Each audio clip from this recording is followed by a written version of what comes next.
দারিদ্রতা মানুষকে কাফের বানিয়ে ফেলে।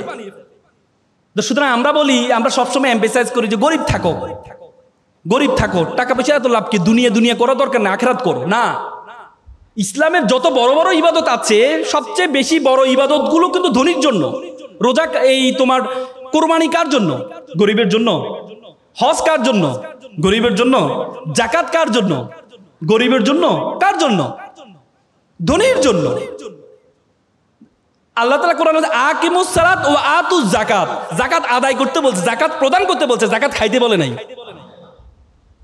আর আমরা ইসলামটাকে বানায় নিয়েছি যে এটা গরিবের ধর্ম। তোমরা জানো, ব্রিটিশরা যখন আমাদের এই উপমহাদেশে আসছিল, তখন আমরা, এই উপমহাদেশ ছিল পৃথিবীর সপ্তম ধনী দেশ, সপ্তম ধনী দেশ ছিল যখন ব্রিটিশরা আসছে। আর যাওয়ার পথে আমাদেরকে সবচেয়ে ফকিরি দেশে পরিণত করে গিয়েছে।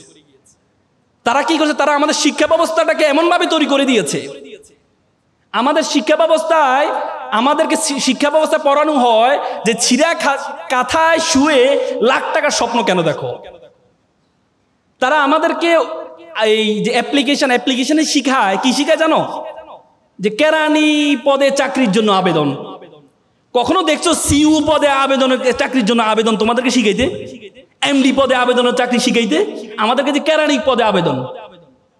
তার মানে ব্রিটিশরা আমাদের মাথায় ঢুকিয়ে দেয়, তোরা ফকিরের জাতি, তোরা ফকিরের জাতি, তোরা চিন্তা করবি কেরানি পর্যন্ত, একটা প্রধান হওয়ার জন্য চিন্তা করবি না। আমরা সেই মেন্টালিটি নিয়ে আছি। বড় স্বপ্ন দেখতে পারি না, এমডি হব সে স্বপ্ন দেখতে পারি না, বড় ব্যবসায়ী হব স্বপ্ন দেখতে পারি না, সে স্বপ্ন দেখতে পারি না।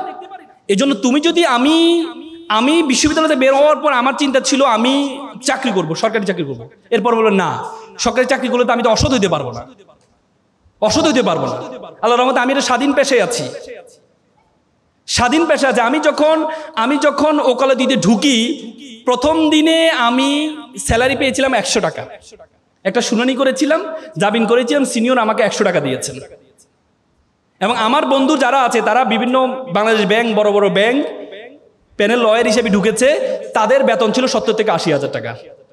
কয়েকদিন আগে আমার একটা ফ্রেন্ড, আজকে 10 বছর ওকালতির পরে চেম্বার আসি, বললো বন্ধু আমি তো 80, 90, 1 লাখ টাকার মধ্যে সীমাবদ্ধ আছি, তুমি তো গাড়ি বাড়ি মালিক হয়ে গেছো, এখন চাকরি ভালো লাগে না, এই পেশা, তোমার পেশা চলে আসবো, আইনজীবী পেশা আসবো।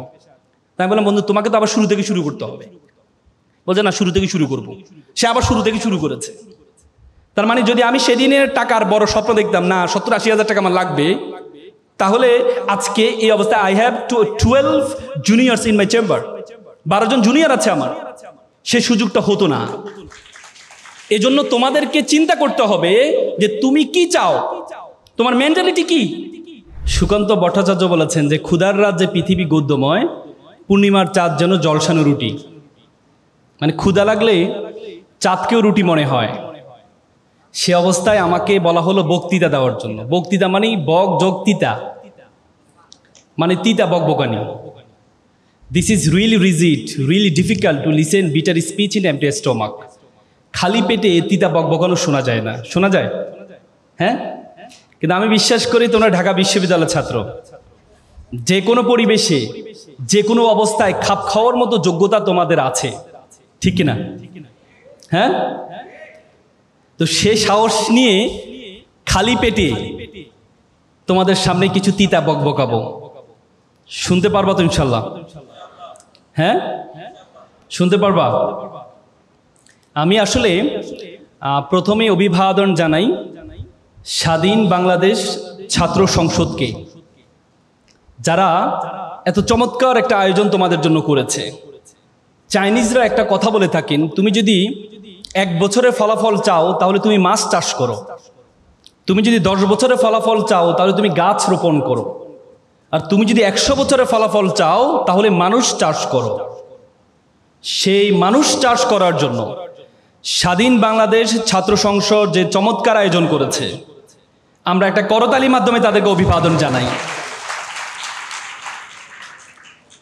আসলে তারা যে আয়োজনটা করেছে, একবার একটা স্কুল শিক্ষক তার ছাত্রদেরকে বলল তোমরা প্রত্যেকে একটা বেলুন হাতে নাও। প্রত্যেকে একটা বেলুন হাতে নিল, বলে যে প্রত্যেকে বেলুনের মধ্যে তোমার নামটা লিখো। প্রত্যেকে তার বেলুনে তার নামটা লিখলো। লেখার পর বললো যে তোমরা বেলুনটা ছেড়ে দাও। প্রত্যেকে তার বেলুনটা ছেড়ে দিল। ছেড়ে দেওয়ার পর শিক্ষক বলল, তোমরা এক কাজ করো, যে বেলুনটা ছেড়ে দিয়েছো সেই বেলুনটা তুমি আবার খুঁজে নাও, তোমার বেলুনটা তুমি খুঁজে নাও। প্রত্যেকে তার বেলুনটা খুঁজলো, কিন্তু 5 মিনিট ধরে তারা বেলুনটা খুঁজে পেল না। শিক্ষক বলল, তুমি এক কাজ করো, তোমার সামনে যে বেলুনটা আছে সেই বেলুনটা তুমি হাতে নাও, যার নাম লেখা আছে তুমি তাকে দিয়ে দাও। দেখা গেল 1 মিনিটের মধ্যে প্রত্যেকের বেলুনটা খুঁজে পেল। প্রত্যেকে তার বেলুনটা খুঁজে পেল। শিক্ষক বলল, দেখো আলটিমেটলি এখানে শিক্ষা কি? এখানে শিক্ষা হচ্ছে, তুমি যদি নিজে সুখী হতে চাও তাহলে তুমি কখনো সুখী হতে পারবে না। তুমি যদি অন্যকে সুখী করতে চাও তাহলে অন্যকেও সুখী করা সম্ভব, তুমি নিজেও সুখী হওয়া সম্ভব। আজকে স্বাধীন বাংলাদেশ ছাত্র সংসদ তোমাদেরকে সুখী করার জন্য, তোমাদেরকে খুশি করার জন্য যে চমৎকার আয়োজনটা করেছে, আমরা আরেকটি করতালির মাধ্যমে তাদেরকে অভিবাদন জানাই। আমি কেন বারবার অভিবাদন জানাচ্ছি? কারণ তোমরা যে বয়সে আছো এই বয়সটা আমরা পার হয়েছি। ঢাকা বিশ্ববিদ্যালয়ে আমরাও প্রথম বর্ষ পড়েছিলাম। আজকে তোমাদের প্রথম বর্ষের জন্য আয়োজন করা হয়েছে ক্যারিয়ার গাইডেন্স প্রোগ্রাম। আর আমাদের জন্য যখন পড়েছিলাম, আমাদের জন্য কি আয়োজন করা হয়েছে সেটি শোনার পর তোমরা বুঝবা যে তোমরা কত ভালো জায়গায় আছো। আমার মনে আছে 2009 সাল 10 জানুয়ারি প্রথম বর্ষের হলে উঠবো। সূর্য সেন হল আমার অ্যাটেস্টেড। হলে উঠবে রাত 10টায়। আমাদের গেস্ট রুম হয়, হলে উঠার জন্য একটা ভাইবা হয়। সে ভাইবাতে কিছু প্রশ্ন জিজ্ঞেস করেছে আমাকে। এই প্রশ্নগুলো তোমরা অবশ্য বুঝতে পেরেছো। ছাত্রলীগ কত সালে প্রতিষ্ঠা হয়েছেন, ছাত্রলীগের প্রথম সভাপতির নাম কি, বর্তমান সভাপতির নাম কি, অনেক প্রশ্ন আমাকে জানি। প্রত্যেকটা প্রশ্ন 12টা প্রশ্ন জিজ্ঞেস, প্রত্যেকটা প্রশ্ন পেরেছি। লাস্টে একটা প্রশ্ন আমাকে করেছে, আজকে কি দিবস? আমি তো মুখস্থ করে আসছি, ভুল হওয়ার তো কথাই না, কারণ আমাকে আগেই সব পড়ে আসছি যে তারা এই প্রশ্নগুলো আমাকে করবে। কিন্তু আমি বললাম আজকে হচ্ছে শেখ মুজিবুর রহমান প্রত্যাবর্তন দিবস। কথা কিন্তু সত্য। দেখি যে তারা আমার দিকে এবার চোখ বড় করে তাকিয়ে আছে। আমি বললাম, কি রে, প্রশ্ন তো উত্তর তো ঠিকই আছে, প্রশ্নও ঠিক আছে, উত্তরও ঠিক আছে, ঘটনা কি?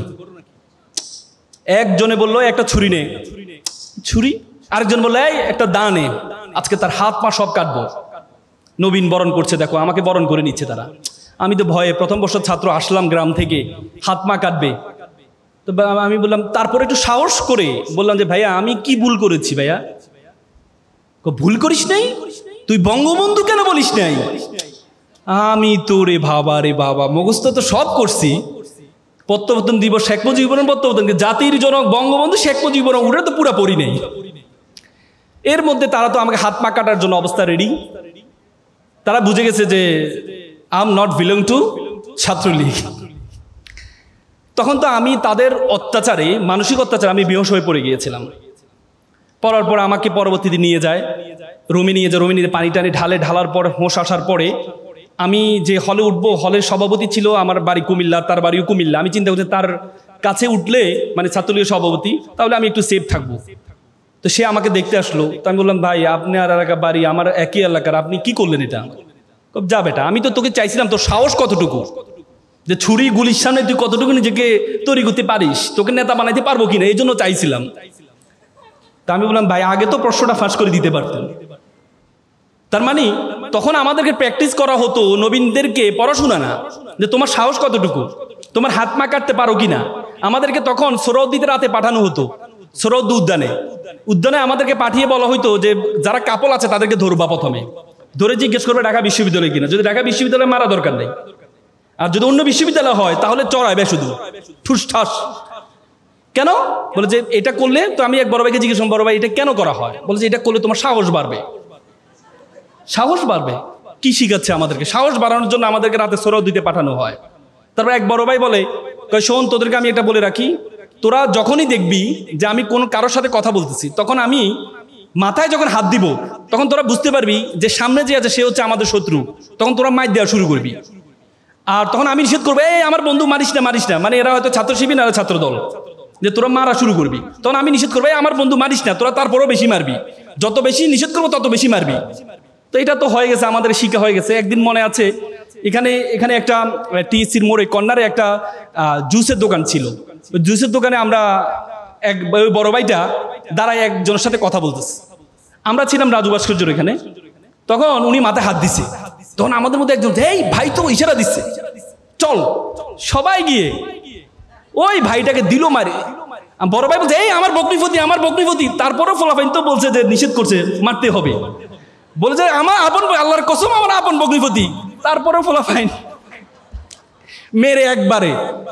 কারণ ভাই শিখে দিছে যত বেশি নিষেধ করবো তত বেশি মারবি, আর আমি যত বেশি বলবো তত বেশি মারবি। পরে জানতে পারলাম আসলে এটা তার বকরিফতি ছিল, তারা দেখতে আসছিল। তার মানে আমাদের তখন আমাদেরকে শিখানো হতো এটা।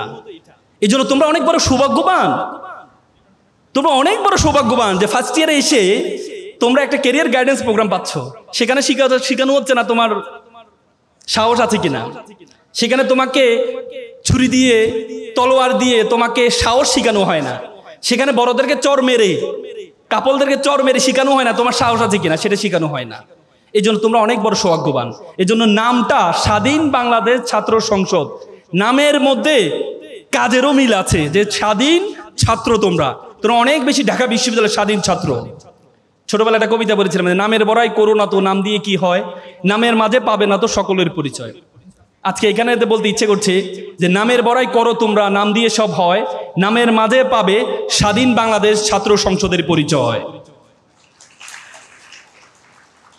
আজকে তোমরা এখানে যারা আছো, you must mind it, this is the beginning.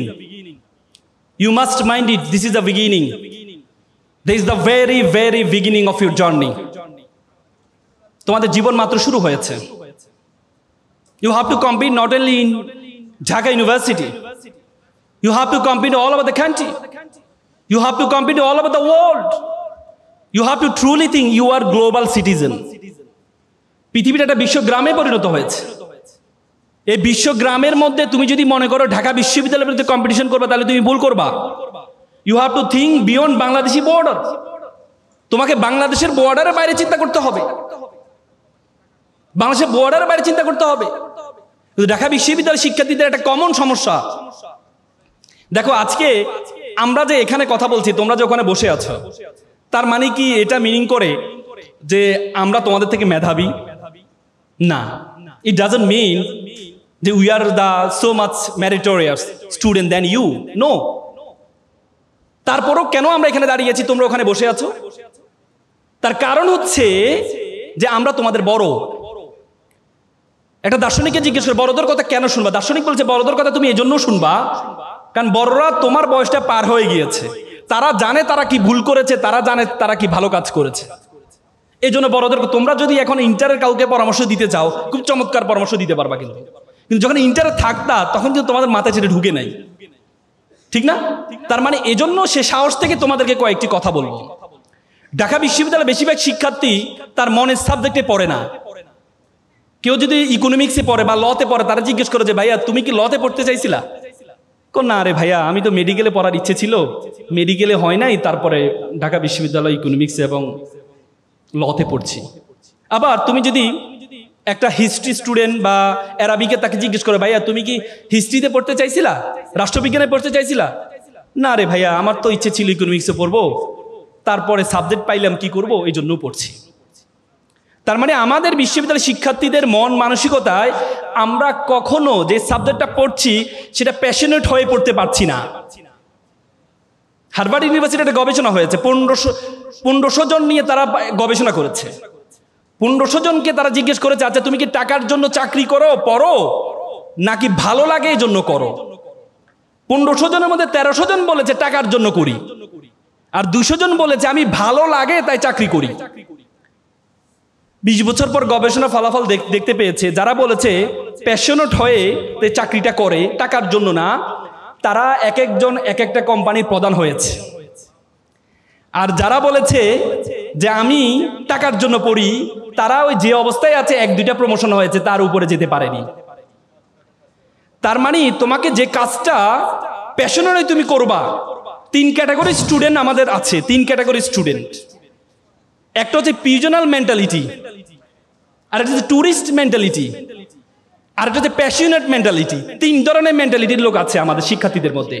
পিজনার mentality মানে মা বাবা বলছে জেলের মধ্যে ঢুকাই যে এটাই করো, এই সাবজেক্টে পড়ো, ঢাকা বিশ্ববিদ্যালয়ে পড়ো, এই সাবজেক্টেই পড়ো, অন্য সাবজেক্টে তুমি তোমার মনের সাবজেক্ট পেয়েছো, কিন্তু না, তোমাকে বলেছে এটাই পড়ো, এই জন্য তুমি পড়ো। এদের সফলতার হাত মাত্র 1%। আর এটা হচ্ছে ট্যুরিস্ট মেন্টালিটি। ট্যুরিস্ট মেন্টালিটি কেমন? যে ট্যুরিস্টের মতো যায়, দেখে আসে, ভালো লাগলে বসলো, ভালো লাগলো দেখলো, আর নাহলে চলে আসলো। তাদের সফলতার হাত 1%। যে দেখি না, মা বাবা যেহেতু বলেছে সাবজেক্টটা একটু পড়ি, দেখি না, ভালো লাগলে করলাম, না পারলে করলাম না, শেষ। তাদের সফলতার হারও 1%। আর সফলতার হার 80% হচ্ছে তাদের যারা প্যাশনেট হয়ে পড়ে। এটা আমার ভালো লাগে তাই আমি পড়ি, মন থেকে আমার ভালো লাগে। তোমার যদি মন থেকে ভালো লাগে, এই জন্য তুমি যদি পড়ো, তুমি যেটাই করবা সেটাতেই তুমি সফল হবা। কিন্তু আমরা সেটি করতে পারি না। তোমরা যারা ঢাকা বিশ্ববিদ্যালয়ের প্রথম বর্ষের আছো, এখন থেকে তুমি আগে চিন্তা করবা তোমার জীবনে কি চাওয়া। তোমার যদি জীবনে চাওয়া হয় আমাকে প্রচুর টাকা ইনকাম করতে হবে, গাড়ি বাড়ির মালিক হতে হবে, তাহলে তুমি একভাবে প্রথম বর্ষ থেকে তোমার প্ল্যান শুরু করতে হবে। তুমি যদি বলে গাড়ি বাড়ি মালিক হবা, তুমি যদি মনে করো, তাহলে তোমাকে প্রথম বর্ষ থেকে চিন্তা করতে হবে। তুমি যদি শিক্ষক হতে চাও, তাহলে তুমি গাড়ি বাড়ি মালিক হতে পারবা না। তুমি যদি বিসিএস ক্যাডার হও, তাহলে কিন্তু গাড়ি বাড়ি মালিক হতে পারবা না। হতে পারবা ওই সিস্টেম করে। কালকে একটা শুনলাম, একজন ঘোষ খায়, সে সবসময় বলে যে আমাকে ঘোষ আসলে একটা কাজ করার জন্য বলে যে আমাকে 5টা সিঙ্গারা নিয়ে আসো। শুনছো? 5টা সিঙ্গারা নিয়ে আসো। তো এরা তো দুদক্ত চিন্তা পড়ে গেল যে 5টা সিঙ্গারার কথা কেন সবসময় বলে। পরে ওনারা একজন লোক পাঠানোর পরে কাজটা করার জন্য বলে যে 5টা সিঙ্গারা নিয়ে আসো। কোথায় থেকে? ওই রেস্টুরেন্ট থেকে। ওই রেস্টুরেন্টে তার ভগ্নিপতি বসা। তো 5টা সিঙ্গারার দাম কত? একটা সিঙ্গারার দাম 50,000 টাকা। বুঝতে পেরেছ? তার মানে তুমি যদি অধিক টাকা পয়সার মালিক হতে চাও, তাহলে তুমি যদি মনে করো বিসিএস ক্যাডার হবা, তাহলে এই প্ল্যানটা তোমার ভুল। আর তুমি যদি মনে করো যে তুমি প্রচুর টাকার, তুমি যদি মনে করো না আমার সম্মান চাই, তাহলে you can drive the BCS cadre, drive the teacher, ভালো করে পড়াশোনা কর প্রথম বর্ষ থেকে। আর তুমি যদি মনে করো প্রচুর টাকা ইনকাম করতে হবে, গাড়ি বাড়ি মালিক হতে হবে, তাহলে তোমাকে স্বাধীন পেশা নিতে হবে, ব্যবসা করতে হবে। তুমি যদি বলতে পারো ভাইয়া ব্যবসা যদি আমি যদি কাউকে বলি, আমরা সবসময় এম ইন লাইফ ছোটবেলা পড়েছিলাম, I want to be a doctor, I want to be engineer, কিন্তু I want to be businessman বলি না আমরা। ব্যবসা জিনিসটা কেমন, কিন্তু আল্লাহ তাআলা কোরআনে একমাত্র পেশার কথা বলেছেন, উল্লেখ করেছেন, সেটি হচ্ছে কি? ব্যবসা। আহাল্লাল বাইয়া ওয়া হারামার রিবা। আল্লাহ বলেছেন আমি তোমাদের হালাল করেছি কি? ব্যবসাকে তোমাকে হালাল করেছি।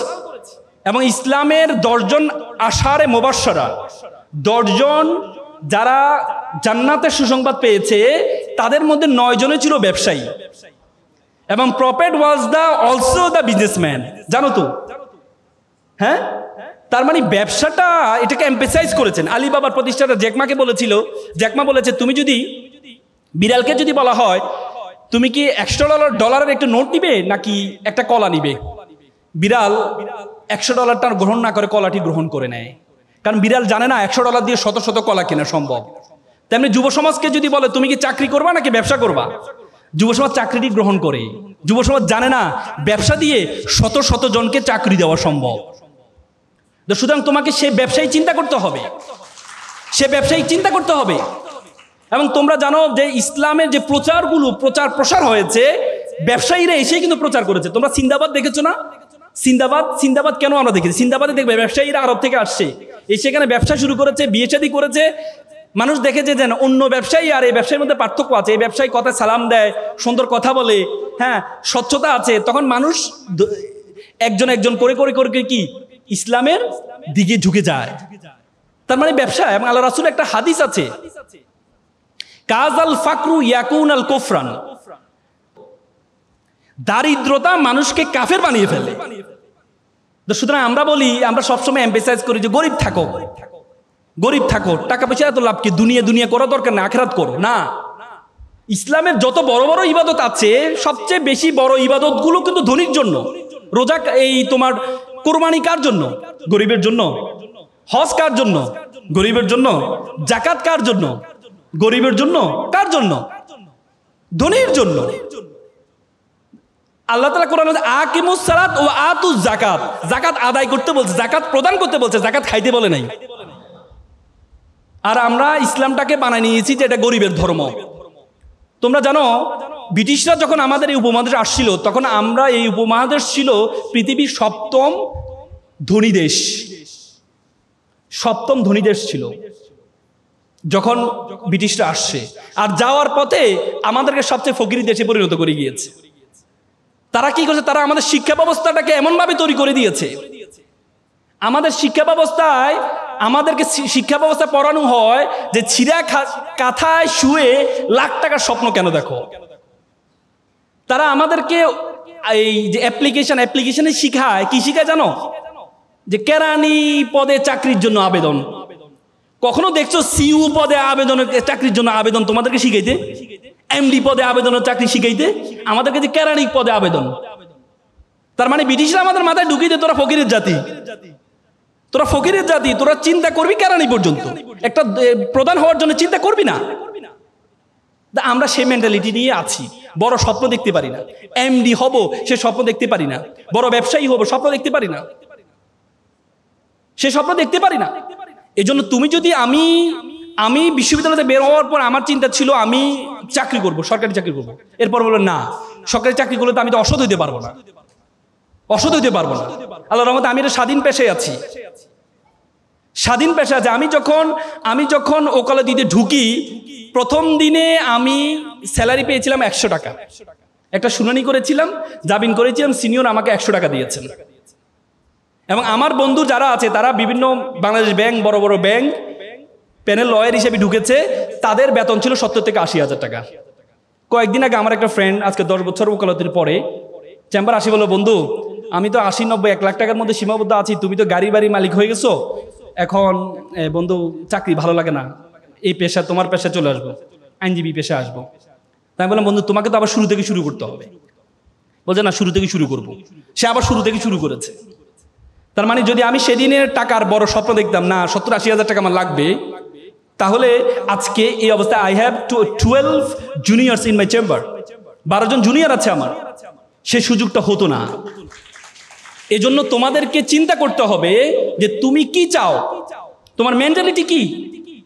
সেটির জন্য চাওয়ার আগে প্রথমে তোমার সম্বন্ধে তোমাকে জানতে হবে। Who are you, who are you want to go, তুমি কে, তোমার সম্বন্ধে। আমরা সবসময় বললাম না ব্রিটিশরা আমাদের মাথা ঢুকিয়ে দিয়েছে আমরা তো ছোট। দেখো আগে আরবরা বড় বড় ব্যবসায় পরিচালনা হইতো, আর এখন মুসলমানরা একটা কনজিউমার জাতিতে পরিণত হয়েছে, ভোক্তা। ওরা বানায় আর আমরা ভোক্তা, অথচ আমরা হওয়ার কথা ছিল সবচেয়ে বড়। এই জন্য তোমাদেরকে প্রথমে তোমার সম্বন্ধে জানতে হবে, তোমার সম্বন্ধে তুমি কে, তুমি কতটুকু যেতে পারবা, তোমার সম্বন্ধে জানতে হবে। দেখো 2006 সালে বাংলাদেশে একটা অপটিক্যাল ফাইবার স্টেশন করা হয়েছে কক্সবাজারে। সেটি তোমার পর্তুগাল হয়ে, স্পেন হয়ে, সিঙ্গাপুর, মালয়েশিয়া হয়ে, ফিলিপিন হয়ে আমাদের কক্সবাজারের সাথে যুক্ত হয়েছে। সে অপটিক্যাল একটা তার, ফাইবার কেবল, পরবর্তীতে স্যাটেলাইট, এই কি বলে শেখ মুজিবুর রহমান যে এটা কি বলে হাইটেক পার্কের সাথে যুক্ত হয়েছে। সে তারটার দূরত্ব ছিল 17,500 কিলোমিটার। 17,500 কিলোমিটার একটা তার দিয়ে পুরো পৃথিবীটা আমাদের হাতের মুঠে চলে আসছে। আজকে আমরা এখানে কি করছি, আমেরিকা বসে দেখতে পাচ্ছি, আমেরিকাতে কি করছে আমরা এখান থেকে বসে দেখতে পাচ্ছি, মাত্র 17,000 কিলোমিটার একটা তার দিয়ে। বিজ্ঞান বলে আমাদের মাথার মধ্যে যে তার আছে, নার্ভ আছে, বলা হয় 2 কোটি নার্ভ আছে আমাদের মাথার মধ্যে। একটাকে যদি একটার সাথে যুক্ত করা হয় 2 লক্ষ কিলোমিটার হবে এটা দূরত্ব। Do you imagine? মাত্র 17,000 কিলোমিটার দিয়ে পুরো পৃথিবীটা আমাদের হাতের মুঠে চলে আসছে। 2 লক্ষ কিলোমিটার নার্ভ দিয়ে পুরো বিশ্ব জগৎ তোমার হাতের মুঠের মধ্যে চলে আসবে। এজন্য তোমাকে জানতে হবে তুমি কে, বিশ্ব জগৎ সম্বন্ধে ধারণা আছে। এই বিশ্ব জগতের আয়তন কত বড় বলো তো? পৃথিবীর আয়তন কত? 52 কোটি বর্গ কিলোমিটার। যে পৃথিবী, যে আয়তন, যে পৃথিবীটা, এই পৃথিবীটা আমরা যে সূর্যটা দেখতে পাই, এই 52 কোটি বর্গ কিলোমিটার মধ্যে 7টা মহাদেশ, 7টা মহাসাগর আছে। এই 52 কোটি বর্গ কিলোমিটার পৃথিবীটাকে যদি সূর্যের মধ্যে ঢুকিয়ে দেওয়া হয় তাহলে 13 লক্ষ পৃথিবী ঢুকিয়ে দেওয়া সম্ভব। কত লক্ষ? 13 লক্ষ। আর সূর্যটা কি? একটা নক্ষত্র। আল্লাহ বলেছে বিলিয়ন বিলিয়ন মিলিয়ন নক্ষত্র আছে। তার মানে এই বিশ্বজগৎ সম্বন্ধে তোমার ধারণা আছে? এই বিশ্বজগতে আল্লাহ তাআলা তোমাকে আমাকে কি বলেছে জানো? আল্লাহ বলেছে কুনতুম খায়রা উম্মাত উখরিজাত লিন-নাস তা'মুরুনা বিল মারুফ ওয়া তানহাউনা আনিল মুনকার। আল্লাহ বলেছে you are the noblest nation, you are the best nation. তুমি সেরা জাতি। এই বিশ্বজগতে যা আছে আমি সবকিছু তোমার জন্য সৃষ্টি করেছি। আর তোমাকে সৃষ্টি করেছি ওয়ামা খালাকতুল জিন্না ওয়াল ইনসা ইল্লা লিয়াবুদুন। আর তোমাকে আমি সৃষ্টি করেছি শুধুমাত্র আমার ইবাদত করার জন্য, শুধুমাত্র আমার দাসত্ব করার জন্য। আর বিশ্বজগতে যা আছে সবকিছু সৃষ্টি করেছি শুধু তোমার দাসত্ব করার জন্য, আর তুমি শুধু করবে আমার দাসত্ব। ধারণা আছে? তার মানে তুমি মনে করো, আমি মনে করো আমরা অযথা আল্লাহ তাআলা আমাদেরকে তৈরি করেছে। অযথা আমরা বলি না, আমরা কোনো কারণ ছাড়া। এই যে কিছুদিন আগে ঢাকা বিশ্ববিদ্যালয়ের ছেলে আত্মহত্যা করলো, সুইসাইড করলো। ঢাকা বিশ্ববিদ্যালয়ের সাবেক এসপি, সেও আত্মহত্যা করেছে। মনে করে যে কেন? আল্লাহ তাআলা কি আমাকে অনর্থক সৃষ্টি করেছেন? আল্লাহ তাআলা কোন ওয়ামা খালাকনাস সামা ওয়াল আরদা ওয়ামা বাইনাহুমা বাতিলান। আমি আসমান এবং জমিনে যা কিছু সৃষ্টি করেছি কোনো কিছু অনর্থক সৃষ্টি করিনি। তোমাকে আল্লাহ তাআলা অনর্থক সৃষ্টি করেনি। তোমাকে এমন একটি কাজের জন্য আল্লাহ তাআলা সৃষ্টি করেছে, সেই কাজ পর্যন্ত তুমি যেতে পারো নাই বলেই তুমি মনে করো আল্লাহ তাআলা তোমাকে অনর্থক সৃষ্টি করেছেন। মিস্টার বিনের নাম শুনেছো? মিস্টার বিন অক্সফোর্ডের ছাত্র ছিল।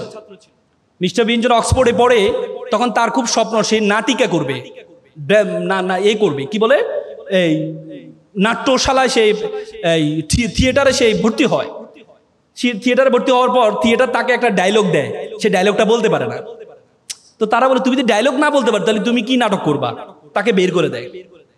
মিস্টার বিন চিন্তা করলো আমি ডায়লগ বলতে পারি না, কিন্তু আমি এমন একটা নাটক আবিষ্কার করব যে নাটকে কোনো ডায়লগ দিতে হবে না। 3 বছরের মাথায় মিস্টার বিন এমন একটি মুখ অভিনয় আবিষ্কার করলেন, পুরো বিশ্বরে এত আলোড়ন তৈরি হয়েছে, পরবর্তী অক্সফোর্ড থিয়েটার তাকে নিয়ে পুরস্কৃত করেছে। এরপর তুমি বলো তোমাকে অনর্থক সৃষ্টি করেছে আল্লাহ? আল্লাহ তোমাকে অনর্থক সৃষ্টি করেছে? আল্লাহ তোমাকে অনর্থক সৃষ্টি করেনি। তুমি একটু কালো হলে মন খারাপ করো, হ্যাঁ আমি কালো, আমাকে কেন আল্লাহ অনর্থক সৃষ্টি করেছে? মন খারাপ করো না? করো না? একটা ছেলে প্লে বয়, খুব সুন্দর, সব সময় মেয়েরা তার পিছনে ঘুরে। তো পড়াশোনা তো আর করে নাই, সবসময় প্লে বয় ছিল, পড়াশোনা তো আর করে নাই। তো চিন্তা করলো এবার তো বয়স তো পার হয়ে যাচ্ছে, বিয়ে তো করা দরকার। বিয়ে করতে হলেও তো বউ চালাইতে হবে, বউ চালাতো সামর্থ্য তার নাই। সে চিন্তা করলো এমন একটা মেয়ে বিয়ে করতে হবে যে মেয়ের কি, যে মেয়ে চাকরি করে। তো পরে বন্ধুকে বলে বন্ধু চলো একটা মেয়ে দেখতে যাব। বন্ধু তো ভাবছে যে তার পিছনে সুন্দর সুন্দর মেয়েরা ঘুরে, এমন এক বিশ্ব সুন্দরীকে আজকে দেখতে যাবে, একটা দেখার তো তার খুব শখ। বন্ধু যাওয়ার পর দেখে যে মেয়েটা কালো। বন্ধু মেয়ে তো কালো। যা বেটা, নদীর জল ঘোলা ভালো, জাতের মেয়ে কালো ভালো। বন্ধু একটু পর বন্ধু তো টেডা। যা বেটা, এটা লক্ষ্মী টেডা। মানে তার যতগুলো উইকনেস আছে প্রত্যেকটা উইকনেস ইউনিকনেসে পরিণত হয়েছে শুধুমাত্র তার যোগ্যতার কারণে, শুধুমাত্র তার যোগ্যতার কারণে। আর তুমি বলো তোমাকে অনর্থক সৃষ্টি করেছে? তুমি মনে করো সুন্দরের সুন্দর আল্লাহ মিলিয়ে দেন না, আল্লাহ যোগ্যতায় সুন্দর দুইটাই মিলা নাকি? কোরআনে বলছে আত-তাইয়্যিবাতুল লিত-তাইয়্যিবা আল-খাবিসাতুল লিল-খাবিসা। আল্লাহ কোরআনে বলছে তা আমি ভালোর জন্য ভালো রাখি আর খারাপের জন্য খারাপ রাখি। বুঝো না?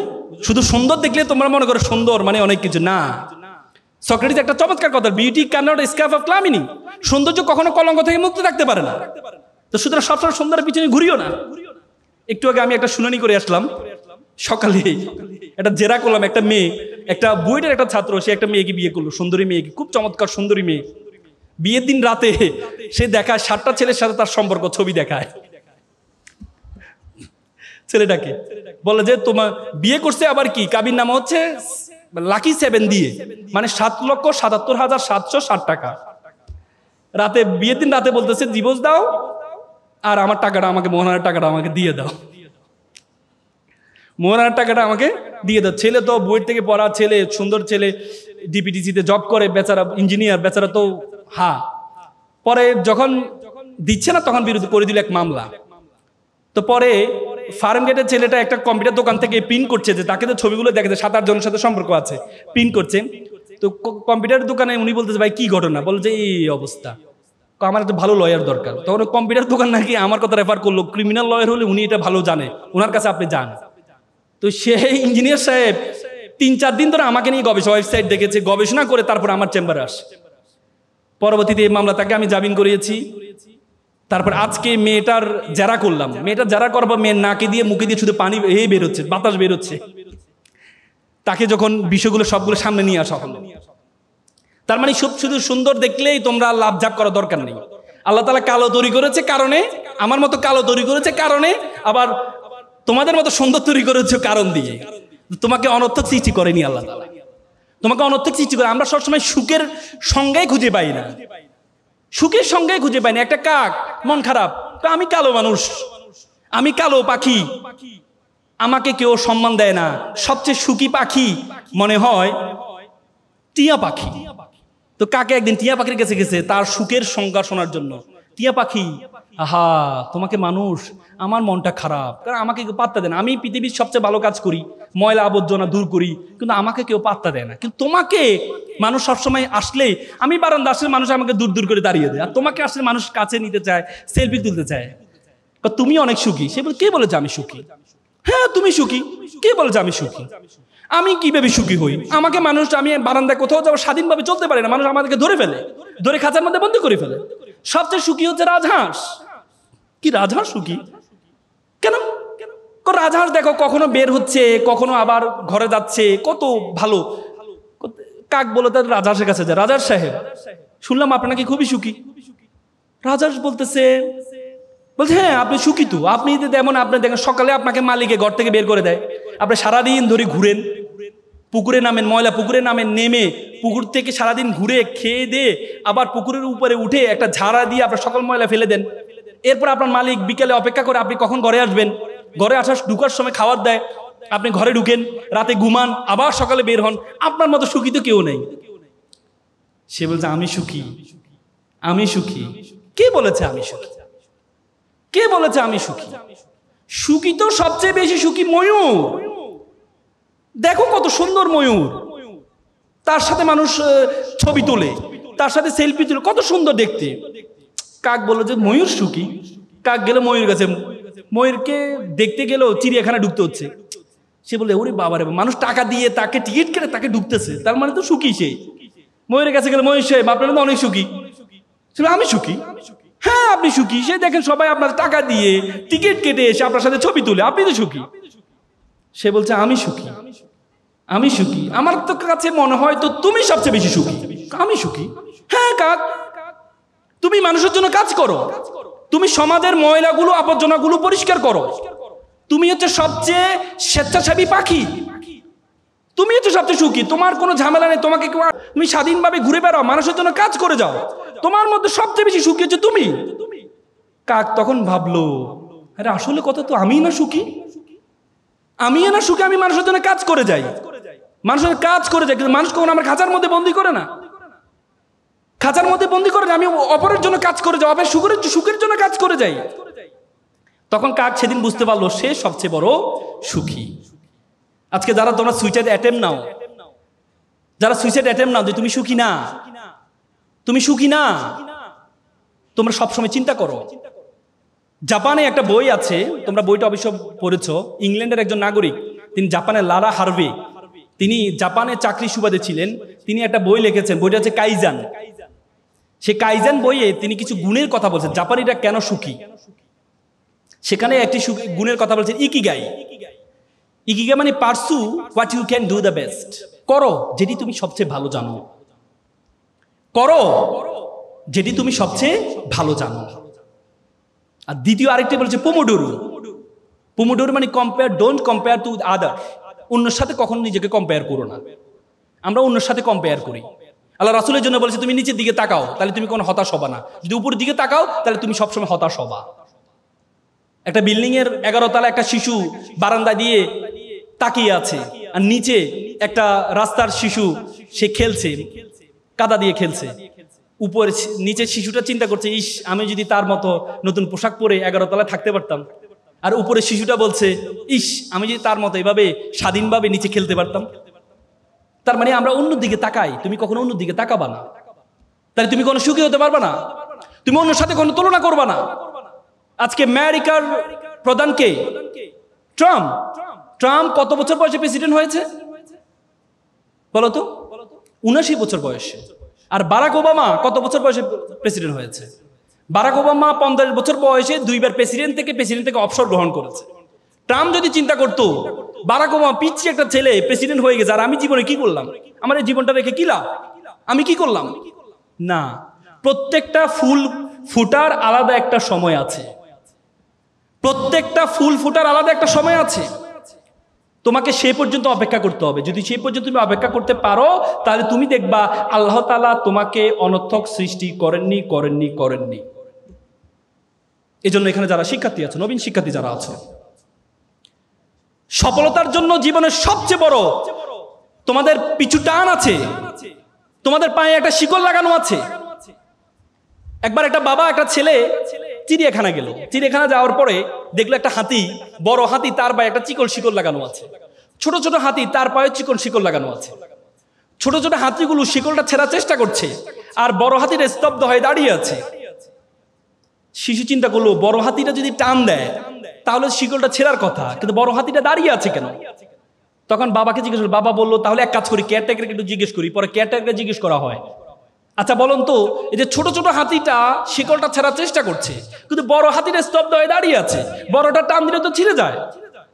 তখন কেয়ারটেকার বললো, দেখেন, এই বড় বড় হাতিগুলো যখন ছোট ছিল তার পায়ে শিকলটা লাগানো হয়েছিল, তখন সে এই ছোট ছোট হাতির মতো চেষ্টা করেছিল ছেড়ার জন্য, তখন সে পারেনি। তার মাথার মধ্যে সেট হয়ে আছে, তখন যেহেতু পারিনি, এখন আমার দ্বারা আর পারা সম্ভব না। তোমাদের মাথার মধ্যে সে শিকল লাগানো আছে যে তোমার বড় বোন চেষ্টা করেছে বড় জায়গা অক্সফোর্ডে যাওয়ার, বড় বোন চেষ্টা করেছে ঢাকা বিশ্ববিদ্যালয়ের শিক্ষক হওয়ার, বড় বোন চেষ্টা করেছে বিসিএস ক্যাডার হওয়ার, সে হতে পারেনি। তো সুতরাং তুমিও পারবা না, তোমার মাথার মধ্যে সেট হয়ে আছে, সেটা থেকে বের হয়ে আসতে হবে। পরিশ্রমের কোনো বিকল্প নেই। মনে রাখবা, পরিশ্রম তার পারিশ্রমিককে কখনো খালি হাতে ফেরায় না, কখনো না। তুমি পরিশ্রম কর, পৃথিবীর সবচেয়ে বড় সংজ্ঞা। পরিশ্রমের কোনো বিকল্প নেই। একটা এক্সাম্পল তোমাদেরকে দিই। একবার একটা অঞ্চলে তারা চিন্তা করলো একটা মন্দির বানাবে। তো মন্দিরের জন্য কি লাগে? মূর্তি লাগে। তো তারা চিন্তা করলো একটা মূর্তি বানাবে। তো মূর্তির জন্য কি লাগবে? পাথর লাগবে। তো তারা চিন্তা করলো একটা পাথর কোথা থেকে পাওয়া যায়। সুন্দর পাশের গ্রামে একটা পাথর আছে, সুন্দর পাথর, সাদা পাথর, চমৎকার পাথর। তখন তারা গেল পাথরকে অফার করতে, যে পাথর সাহেব আপনাকে একটু লাগবে। বলে যে আমাকে লাগবে, আমাকে নিয়ে কি করবা? বলে যে আপনাকে নিয়ে আমরা একটু 6 মাস একটু কাটবো, ঘষবো, মাজবো, এরপর আপনাকে মূর্তি বানাবো, মন্দিরে রাখবো, সবাই এসে আপনাকে সেলুট করবে, প্রণাম করবে, সালাম করবে। 6 মাস? না, এই কষ্ট আমার দ্বারা সম্ভব না। আমাকে কষ্ট ছাড়া যদি কোনো কাজ থাকে সেটা বলো। বলছে না, আপনাকে তো এভাবে রাখলে তো কেউ সালাম করবে না আপনাকে। তখন অবহেলিত একটা পাথর ছিল পাশে, কালো পাথর। সে বলে, স্যার আমাকে নিয়ে যান, 6 মাস না, 1 বছর ধরে আমাকে কাটেন, ঘষেন, মাজেন, কোনো সমস্যা নেই। পরবর্তীতে কালো পাথরটাকে নিয়ে যাওয়া হয়। নিয়ে যাওয়ার পর 10 জন মিলে তাকে কেটে ঘষে কাটাকাটি শুরু করলো। 10 মাস ধরে কাটছে। কাটার পর তাকে মূর্তির অবয়ব বানালো। অবয়ব বানানোর পর মন্দিরে রাখলো। দেখা যায় সবাই এসে তাকে প্রণাম করছে, সালাম করছে, নারিকেলে পানি ঢালে। দেখলো তো বিশাল লাইন পড়ে গেছে নারিকেলে পানি। তারা চিন্তা করলো, এই যে প্রত্যেকের হাতে একটা নারিকেল যদি আমার দেয়ালে ভাঙে তাহলে আমার দেয়াল তো ফেটে যাবে। তখন তারা কি চিন্তা করলো, ওই পাথরটাকে একটা অফার দিয়ে দেখি, এখান থেকে কাটা ঘষার কোনো কাজ নেই। তখন গেল সাদা পাথর সাহেব, আপনার একটা চমৎকার কাজ পেয়েছি। বলে কি কাজ? বলছে আপনাকে কাটবে না, ঘষবে না, মাজবে না, কিচ্ছু করবে না, শুধু নারিকেল ভাঙবে। খুব চমৎকার। 6 মাস? না, 6 মাসও লাগবে না, এখন থেকে কাজ শুরু। এখন থেকে আপনার কাজ শুরু, রেডিমেড কাজ। চলতে ভালো কথা। তো পরে তাকে নেওয়া হয়, প্রত্যেকে এসে নারিকেল ভাঙে। আবার জুতোর পিতি খুলে গেলে তার পায়ে উপরে জুতা রাখে, পিতিটা লাগায়, আসতে যাইতে লাথি মারে, পায়ের মধ্যে কোনো কাদা লাগলে তার পাথর দিয়ে তাকে মোছে, আর নারিকেলটা নিয়ে ওই যে মূর্তি, কালো মূর্তির উপর ঢালে। সবাই এসে প্রণাম করছে, সালাম করছে। সাদা পাথর বলছে, ঘিরি বেটা, তুই ছিলি সবচেয়ে অবহেলিত পাথর, তোর সাথে কেউ সেলফি তুলতো না, আমার সাথে সবসময় মানুষ সেলফি তুলতো, আর আজকে মানুষ তোকে প্রণাম করছে, তোকে সালাম করছে, আর আমাকে আসতে যাতে লাথি মারছে। তখন কালো পাথর বললো, তুমি তো দেখেছো আমাকে সম্মান করাটা, কিন্তু আমাকে যখন কাটা হয়েছে, ঘষা হয়েছে, মাজা হয়েছে, 10 জন মিলে চারদিক থেকে আমার উপর আঘাত করা হয়েছে, তখন আমি সহ্য করেছি বলেই আজকে মানুষ আমাকে প্রণাম করছে, সালাম করছে। তুমি যদি মনে করো যে পরিশ্রম করবা না, কষ্ট করবা না, এমনি মানুষ তোমাকে সম্মান করবে, এত সহজ? আমরা সবসময় বলি, আমরা একটা হাদিসের কথা, তাকদীরুল ইয়ারুদ্দু, তকদির কখনো পরিবর্তন হয় না, কপালে যেটা আছে সেটা, কপালে যেটা আছে সেটা। অথচ আল্লাহ তাআলা কোরআনে বলেছে ওয়ালাইসা লিল ইনসানু ইল্লা মা সাআ, আল্লাহ বলেছে মানুষ ততটুকুই পায় যতটুকু সে চেষ্টা করে। এবং আল্লাহ তাআলা কোরআন আরেকটা আয়াতে বলেছে ইন্নাল্লাহা লা ইউগাইয়িরু বিকাউমি হাত্তা ইউগাইয়িরু বিআনফুসিহিম, আল্লাহ কোনো জাতির ভাগ্য পরিবর্তন করে না যতক্ষণ পর্যন্ত ওই জাতি এবং ওই ব্যক্তি নিজের ভাগ্য পরিবর্তন করার চেষ্টা না করে। আর তুমি মনে করো চেষ্টা করবা না, এমনিই তুমি সফল হয়ে যাবা, তোমাকে মানুষ সালাম করবে, প্রণাম করবে না, এমনি করবে না, তোমাকে এমনি কখনো করবে না। তোমরা মাইক্রোসফটের প্রতিষ্ঠাতা নাম কি বলো তো? Bill Gates. বিল গেটসের কয়েকদিন আগে আমি একটা বই পড়লাম, বইয়ের নাম ছিল রোড অ্যাহেড। সে বইতে বিল গেটস তার জীবনে, সে হার্ভার্ড ইউনিভার্সিটির ড্রপ আউট স্টুডেন্ট ছিলেন, সে হার্ভার্ড ইউনিভার্সিটির। সে তার বইয়ে একটা গল্প লিখেছে, তার মা ছিল Mary Maxwell Gates. Mary Maxwell ছোটবেলা তাকে 3টি পরামর্শ দিয়েছিলেন, বলছে বাবা তোমাকে বড় হয়ে গেলে 3টি কাজ তোমাকে করতে হবে। কি কাজ? একটি আছে you have to be exceptional, তোমাকে ব্যতিক্রম হইতে হবে। দ্বিতীয় হচ্ছে বিং ড্রিভার, ড্রিম বিগার, তোমার স্বপ্ন হবে অনেক বড়। তৃতীয় হচ্ছে রিড লটস অফ বুকস, প্রচুর বই পড়তে হবে। যখন তাকে ছোটবেলায় পরামর্শ দিয়েছিল বি এক্সেপশনাল, তোমাকে ব্যতিক্রম হইতে হবে, যখন বিল গেটস দেখতে পেলেন, সে যখন হার্ভার্ডে পড়া শুরু করলেন, তখন বড় বড় অফিসিয়াল যে কম্পিউটারগুলো আছে, এই কম্পিউটারগুলো তাকে ইউজ করার জন্য দেওয়া হয়। অফিসিয়াল কাজে ব্যবহার হতো তখন কম্পিউটার। তখন বিল গেটস চিন্তা করলো আমি অফিসিয়াল কাজে কম্পিউটার না, আমি এমন একটা মাইক্রো কম্পিউটার আবিষ্কার করব যেটা ঘরে বসে এটা ইউজ করা যায়। বিল গেটস ইউনিভার্সিটি ক্লাসে যাওয়া বন্ধ করে দেয়। পরবর্তীতে বিল গেটস 4 বছরের মাথায় যখন মিনি কম্পিউটার জনক বলা হয়, মিনি কম্পিউটার আবিষ্কার করলেন, তখন তার বন্ধুরা পড়াশোনা শেষ করে এসে তার মাইক্রোসফটে এসে জব করা শুরু করেছে। বি এক্সেপশনাল, ব্যতিক্রম হইতে হবে। তোমাদেরকে আমি বলবো না পড়াশোনা বাদ দিয়ে শুরু করো, সেটা বলবো না। মনে রাখবা, জিকে বলা হয় আগে বলতো জেনারেল নলেজের যোগ, এখন জিকের কোনো ভ্যালু নেই, এখন এসকে স্পেশাল নলেজ লাগবে তোমার। তোমাকে এমন একটা গুণ মেক শিওর করতে হবে যে গুণটা 10 জন থেকে তোমাকে পার্থক্য করে দিবে। আগে বলতো নলেজ ইজ পাওয়ার, এখন বলো knowledge is powerless without skill. দক্ষতাবিহীন নলেজের কোনো ভ্যালু নেই। তুমি যদি দক্ষ না হও, এই নলেজের কোনো ভ্যালু থাকবে না। তোমাকে এমন একটা দক্ষতা অর্জন করতে হবে। বিলিভ অর নট, বিশ্ববিদ্যালয় জীবনে যতটুকু পড়েছি, একটা শব্দ, একটা ওয়ার্ড কাজে আসে নাই। ক্যারিয়ারে একটা শব্দ কাজে আসে নাই। কাজে আসছে কি? ঢাকা বিশ্ববিদ্যালয় ডিবেটিং সোসাইটিতে ডিবেট করেছিলাম, বিভিন্ন সোশ্যাল অর্গানাইজেশনের সাথে যুক্ত ছিলাম, কমিউনিকেশন স্কিল ছিল, অনেকের সাথে পরিচয় হয়েছিলাম, শত শত মানুষের সাথে পরিচয় হয়েছিলাম। এটা কাজে আসছে সবচেয়ে বেশি। এই জন্য তোমাদেরকে বললো, তোমাদেরকে সবচেয়ে গুরুত্বপূর্ণ দক্ষতাগুলো অর্জন করতে হবে ফার্স্ট ইয়ার থেকে। বলে না যার টাকা আছে সে টাকা উড়ায়, তার অনেক টাকা এই জন্য উড়ায়, আর যার সময় আছে সে সময় উড়ায়। তোমাদের সবচেয়ে বেশি আছে হচ্ছে তোমাদের সময়, আর তোমরা সেটাকে উড়াও, টাকার মতো উড়াও, তাহলে কখনো বড় হতে পারবা না। এজন্য ফার্স্ট ইয়ার থেকে বিভিন্ন ডিবেটিং ক্লাবের সাথে পৃথিবীতে যত স্কিল আছে, speaking skill is the finest, most finest skill all over the skill. Speaking skill, কথা বলার দক্ষতা সবচেয়ে গুরুত্বপূর্ণ, মানুষকে ইমপ্রেস করার গুরুত্বপূর্ণ সবচেয়ে বেশি। আমরা দেখবা যে হচ্ছে মানুষকে দেখবা, একটা মানুষ তোমাকে নিয়ে, তুমি যখন একটা মানুষের সাথে প্রথম পরিচয় হবা, 4টা জিনিস মনে রাখবা। আমরা কি করি মানুষের সাথে প্রথম পরিচয় হলে? প্রথম হ্যান্ডশেক করেন, ভাইয়া আমি মামুন, ভাইয়া। তুমি যখন এভাবে হে হে করো, বুঝে যায় তোমার ওয়েট কতটুকু আছে। তুমি যদি বলে ভাইয়া আমি মামুন, আমি ঢাকা বিশ্ববিদ্যালয়ের প্রথম বর্ষে পড়ি ভাইয়া, শুরু করলাম। আর তুমি যদি ভাইয়া আমি মামুন, ভালো আছেন ভাইয়া, তখন যার সাথে কথা বলে সেই বুঝে যাবে তোমার ওয়েট কতটুকু। দ্বিতীয় হচ্ছে আমাদের একটা স্বভাব আছে, আমরা দ্বিতীয় মানুষকে সবসময় বদনাম করার চেষ্টা করি, যে ভাইয়া ছবিতে তো আপনাকে অনেক সুন্দর লাগে, বাস্তবে তো আপনি এত সুন্দর না। তাহলে এই ভাইকে তোমার সাথে কথা বলবে? বলবে? হ্যাঁ ভাইয়া আপনার তো ছবিতে অনেক, আপনার আজকে স্যুটটা ভালো লাগছে না, আজকে কালো কালো লাগছে আপনাকে, বলি কিনা আমরা, বলো? অথচ তোমাকে প্রথম কথা বলতে হবে যে ভাইয়া ছবি থেকে বাস্তবে আপনি অনেক সুন্দর। এটা যখন বলবে ভাইয়া, তখন একটু বুঝো নাই? একটু কি? হ্যাঁ শোনো, পৃথিবীতে প্রশংসা পছন্দ করে না এমন কোন মানুষ আছে? আল্লাহ প্রশংসা পছন্দ করেন। আল্লাহ আমাদেরকে সৃষ্টি করেছেন, কিন্তু প্রত্যেক নামাজের শুরুতে আমাদের আলহামদুলিল্লাহ রাব্বিল আলামিন আর রহমান, তুমি সকল প্রশংসা একমাত্র আল্লাহর, যিনি এটা তৈরি করেছেন, ওইটা তৈরি করেছেন, যিনি আমাদের তৈরি করেছেন। প্রত্যেক নামাজের শুরুতে যদি সূরা ফাতিহা না পড়ো তাহলে নামাজে হবে না তোমার। তার মানে কি? আল্লাহ জানে আমাদেরকে সৃষ্টি করেছেন, তারপরে প্রত্যেক নামাজের শুরুতে আল্লাহ বলে প্রশংসা করো, প্রশংসা করো, প্রশংসা করো। আমাদের আপা, ওই যিনি চলে গেলেন, আমার মনে আছে 2015 সালে চীনমতি সম্মেলন কাজে অটিজম দিবস, পুতুল, ওনার মেয়ে পুতুলের অটিজম দিবস উপলক্ষে একটা প্রোগ্রাম হচ্ছিল। সেখানে 100টা যুব সংগঠনকে ইনভাইট করেছে। তা আমি একটা সংগঠন পরিচালনা করতাম, আমাকেও ইনভাইট করেছিল। তো ইনভাইট করার পরে যেহেতু আমি তখন 2 জনকে কথা বলার সুযোগ দিলেন, যারা কথা বলতে পারেন, তার মধ্যে আমাকে কথা বলার সুযোগ দিলেন। তা আমি স্টেজে তখন দাঁড়াইলাম কথা বলার জন্য, তখন আপা এসে উপস্থিত। আপা আসার পরে কেউ কি আমার দিকে তাকানোর সুযোগ আছে?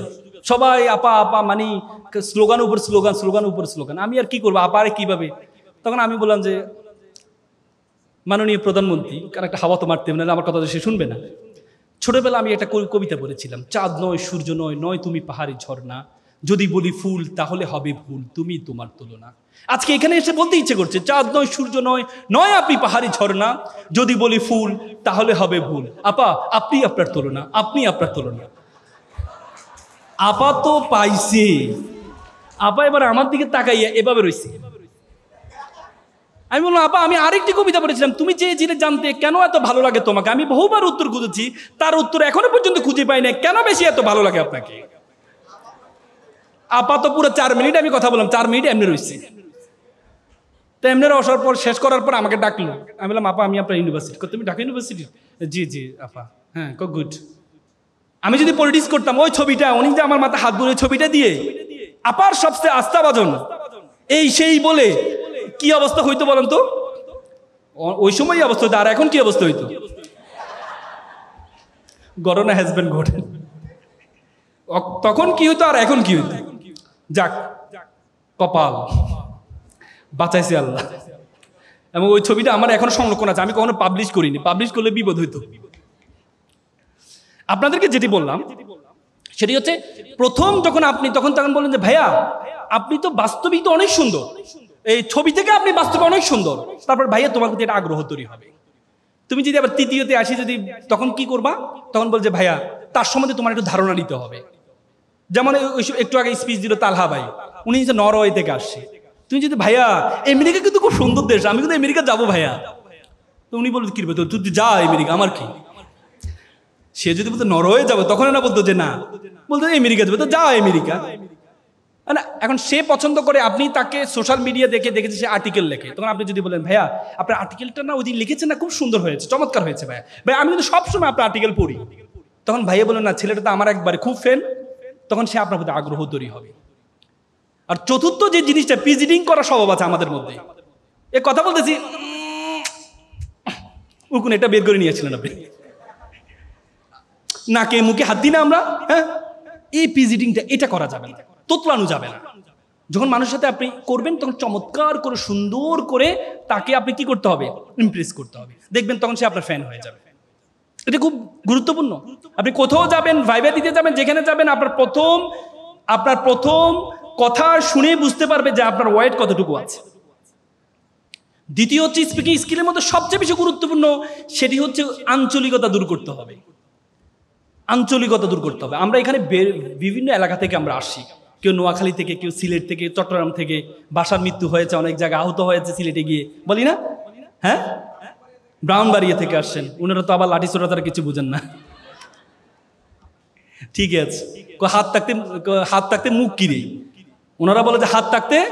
আমি গত শুক্রবারে রায়পুরে গিয়েছিলাম, যাওয়ার সময় আমার ড্রাইভার সহ সবাইকে বলতেছে, ড্রাইভারকে একজন আমার সাথে নরসিং দিয়ে উঠেছে, ভাই কোনো কথা বলবেন না, দমক টমক দিয়ে না, ওরা কিন্তু মুখের আগে কথা হাত চলে, মানে এই যে অটোগুলো সামনে যাবে, গাড়ি কোনো হর্ন দিতে পারবে না, হর্ন দিলে গালি একটা দিয়ে দিবে, মানে তারা সাহসী। কিন্তু তারা যত বেশি সাহসী, তারা অবদানও রেখেছে। এবার নতুন বাংলাদেশের সবচেয়ে বেশি ইফেক্টিভ ছিল কি, কারাগারে আক্রমণ, নাকি?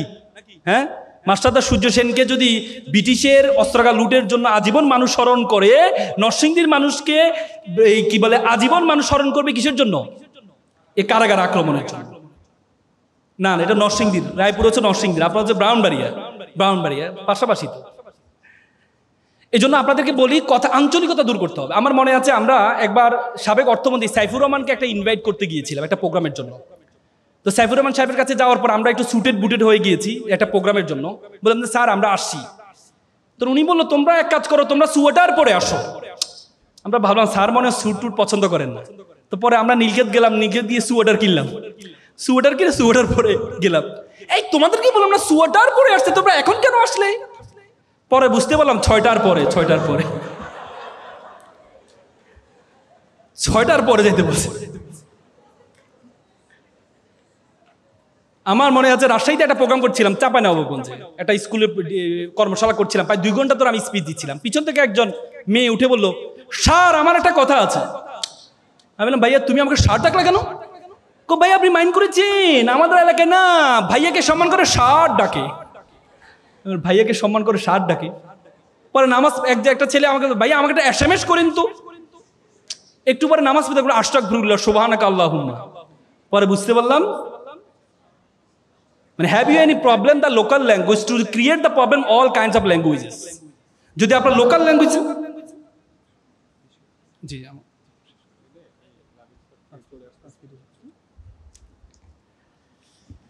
আচ্ছা, তারপরে যদি আপনার লোকাল ল্যাঙ্গুয়েজে প্রবলেম হয় তাহলে আপনার প্রত্যেকটা ভাষায় আপনার কি হবে, সমস্যা হবে।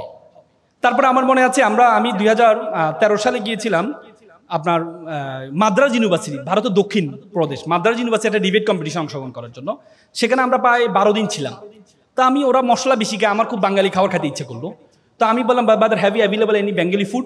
তা আমাকে বলছে হ্যাঁ available, you have to go so far. তোমাকে পায় আমি 100 কিলোমিটার করে আমি গেলাম একটা বাঙালি দোকানে লেখা আছে ইংলিশে YANG ইয়াং TUNG টুং KHAN কাই JAN ইয়াং টুং কাইদাং রেস্টুরেন্ট। আমি বললাম এটা চাইনিজ রেস্টুরেন্ট মনে, কারণ চাইনিজে ইয়াং ফং টং টং বলে নাকি। ভিতরে যাওয়ার পরে ম্যানেজার বলতে ভাইয়া ভালো আছেন কাই তো নোয়াখালীর মানুষ। আমি মানলাম নোয়াখালীর, কিন্তু নাম দিলেন চাইনিজ কেন? কে বলছে এটা চাইনিজ? এটা তো ইয়ান্তুন খাইজান, মানে এখান থেকে খেয়ে যান। বলে না ইয়ান্তুন খাইজান আনাকা হুতি যান। তাহলে আপনি এভাবে লিখলেন কেন? বলছে ভাই বাইরের মানুষ তো মনে করে এটা চাইনিজ রেস্টুরেন্ট, বিদেশি রেস্টুরেন্ট, আর বাঙালি তো ভিতরে ঢুকলেই বুঝতে পারে এটা নোয়াখালী রেস্টুরেন্ট। 2 ধরনের কাস্টমার পাই, এই জন্য এইভাবে লিখছি। তখন আমি বুঝতে পারছিলাম নোয়াখালী মানুষের অবস্থা কি। কে নোয়াখালীর আছেন দেখি, কে নোয়াখালী? আপনার প্রশংসা করলাম আপনাদের। আচ্ছা, এটা মূল উদ্দেশ্য হচ্ছে আপনার স্পিকিং স্কিলটা আপনাদের মেকশিওর করতে হবে। আমি সর্বশেষ একটা কথা বলে শেষ করব। সেটি হচ্ছে আমার মনে আছে 2015 সালে ভারতের ইন্দোর প্রদেশে গিয়েছিলাম। ইন্দোর মধ্যপ্রদেশের রাজধানী ইন্দোরে একটা debate competition, south Asian debate competition ছিল। তো সেখানে যাওয়ার পরে একটা চিড়িয়াখানা দেখতাম। আসার সময় মুম্বাইতে একটা চিড়িয়াখানা দেখতে পেলাম, ডারউইন চিড়িয়াখানা। তো চিড়িয়াখানায় 3টা মূর্তি বড় বড়, শুরুতে একটা মূর্তি 2 চোখে হাত, একটা মূর্তি 2 কানে হাত, একটা মূর্তির মুখে 2 হাত। হিন্দি ভাষা লেখা আছে, আমি বুঝতে পারলাম মানে কি লেখা। আমি জিজ্ঞেস করলাম এখানে কি লেখা আছে। তো তারা বলে এখানে লেখা আছে 2 চোখে হাত মানে আমি খারাপ কিছু দেখবো না, মুখে 2 হাত মানে আমি খারাপ কিছু বলবো না, আর কানে 2 হাত মানে আমি খারাপ কিছু শুনবো না। আমার খুব দাগ কেটেছে। দেখো তুমি যদি খারাপ কিছু না দেখো তুমি কখনো খারাপ কিছু মানুষকে বলবাও না, আর তুমি যদি খারাপ কিছু না বলো তুমি খারাপ কিছু শুনবাও না। দ্বিতীয়ত দেখলাম একটা বানর ধরার প্রক্রিয়া দেখাচ্ছে। একটা খাঁচার মধ্যে কিছু বাদাম রাখা হয়েছে, একটা ছিদ্র রাখা হয়েছে। বানর আবার বাদাম খুব পছন্দ করে, সে বাদামটা নেওয়ার জন্য হাতটা ভিতরে নেয়। হাতটা নেওয়ার পরে সে হাতটা আর বের করতে পারে না। কেন বের করতে পারে না বলো তো? কারণ বাদাম নিলে হাতটা বড় হয়ে যায়, পরবর্তী সে ধরা খেয়ে যায়। সে চাইলে এখান থেকে মুক্তি হইতে পারে, কিভাবে বলতো? বাদামটা ছেড়ে দিলে, কিন্তু সে বাদামে লালসা থাকতে পারে না। আমাদের লাইফে অনেক বাদাম আছে। আড্ডা is a one kind of বাদাম, gaming is a one kind of বাদাম, Facebook is a one kind of বাদাম, serial is a one kind of বাদাম। এই বাদামের লালসা যদি তুমি না ছাড়তে পারো তাহলে তুমি বানরের মতো খাঁচার মধ্যে বন্দী হয়ে যাবে। এপিজে আব্দুল কালাম বলেছেন, প্রজাপতির পিছনে ঘুরিও না, ফুলের চাষ করো, প্রজাপতি তোমার পিছনে ঘুরবে। প্রজাপতির পিছনে ঘোরা দরকার নাই, ফুলের চাষ করো, দেখবে যে প্রজাপতি তোমার পিছনে ঘুরবে। তোমরা জানো দাবানল একটা অঞ্চলে দাবানল হচ্ছিল। দাবানল হওয়ার পরে সকল প্রাণী, আগুন লেগেছে, সকল প্রাণী চলে আসছে, দাবানল থেকে চলে আসছে। তখন হাতি দেখলো, হাতি নীতিতে সবাই চলে আসে। হাতি দেখলো তার মাথার উপর একটা ছোট্ট একটা পাখি হামিংবার্ড একবার এদিকে যায় একবার এদিকে আসে।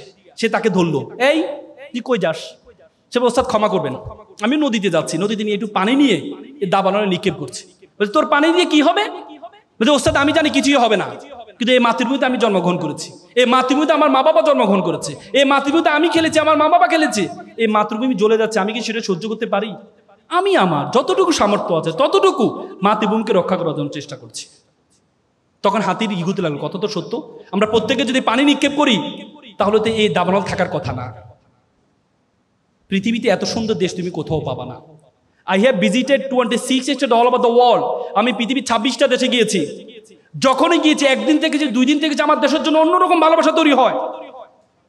কোথাও গরম, কোথাও ঠান্ডা, এত সুন্দর দেশ তুমি কোথাও পাও। আমি রাশিয়া গিয়েছিলাম, -25, আমি বের হয়েছে, আমার হাত ফেটে রক্ত বের হয়েছে, হাত ফেটে রক্ত বের হয়েছে আমার, এত ঠান্ডা। পৃথিবীতে এত সুন্দর দেশ তুমি কোথাও পাবা না, কখনো গরম, কখনো ঠান্ডা।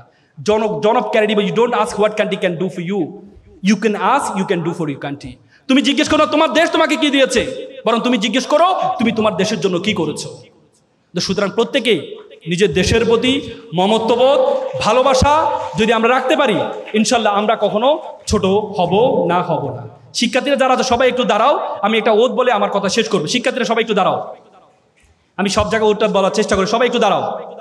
স্কুল তো শেষ করে আসছো তোমরা, আমিও বলছি, আমার সাথে সামনে হাত নাও, বলো আমি ওয়াদা করছি, লাউডলি বলো, আমি ওয়াদা করছি খারাপ কিছু দেখবো না, খারাপ কিছু শুনবো না, খারাপ কিছু বলবো না। যে মুখে ডাকি মা সে মুখে মাদক না, মানুষের মতো মানুষ হব, পিতামাতাকে শ্রদ্ধা করব, নিজের দেশকে নিজেই গড়ব। আবার বলো, আমি ওয়াদা করছি খারাপ কিছু দেখব না, খারাপ কিছু শুনবো না, খারাপ কিছু বলবো না। যে মুখে ডাকি মা সে মুখে মাদক না, মানুষের মতো মানুষ হব, পিতামাতাকে শ্রদ্ধা করব, নিজের দেশকে নিজেই গড়ব। তোমরা যারা ছোট শিশু, বড় হবে ঠিক, তোমরা হবে শিল্পী, কবি, লেখক, বৈজ্ঞানিক। আজকে যারা ফুলের কলি, কালকে হবে ফুল, তোমরাই দূর করবে এই সমাজের ভুল। সকলে ভালো থাকবা, সুস্থ থাকবা। আসসালামু আলাইকুম।